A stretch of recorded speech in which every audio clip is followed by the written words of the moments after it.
తమలపాకు గురించి మనందరికీ తెలుసు. వ్రతాలు, పూజలు, తాంబూలం వీటి గురించి ప్రత్యేకంగా చెప్పాల్సిన అవసరం లేదు. ఆధ్యాత్మికంగానే కాదు, ఆరోగ్యపరంగా కూడా తమలపాకు అద్భుతమైనది.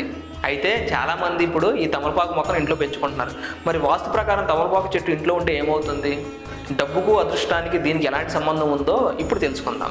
తమలపాకు మొక్కను నాగవల్లి అని కూడా పిలుస్తారు. హిందూ సాంప్రదాయాల ప్రకారం ఈ మొక్కకు ఎంతో విశిష్టత ఉంది. ఏ ఇంట్లో తమలపాకు చెట్టు ఉంటుందో ఆ ఇంట్లో శనీశ్వరుడు ఉండడు అనే నానుడు ఉంది.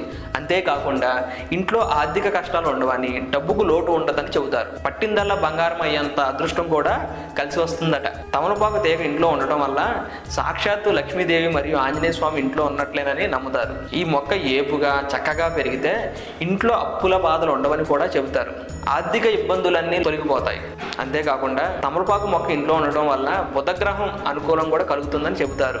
కాబట్టి తమలపాకు మొక్కను ఇంట్లో పెంచుకోవడం వల్ల ఎలాంటి డౌట్ లేకుండా మంచి ఫలితాలే కలుగుతాయని వాస్తు శాస్త్ర నిపుణులు చెబుతున్నారు.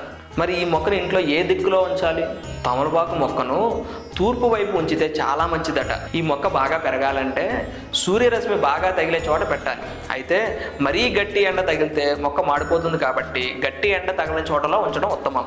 తమలపాకు మొక్కను పెంచుకోవడం ఆధ్యాత్మికంగా, ఆర్థికంగా చాలా శ్రేయస్కరం. ఈ వీడియో నచ్చితే ఖచ్చితంగా లైక్ చేయండి, షేర్ చేయండి. మరిన్ని ఇంట్రెస్టింగ్ వీడియోస్ కోసం ఛానల్ సబ్స్క్రైబ్ చేసుకోండి.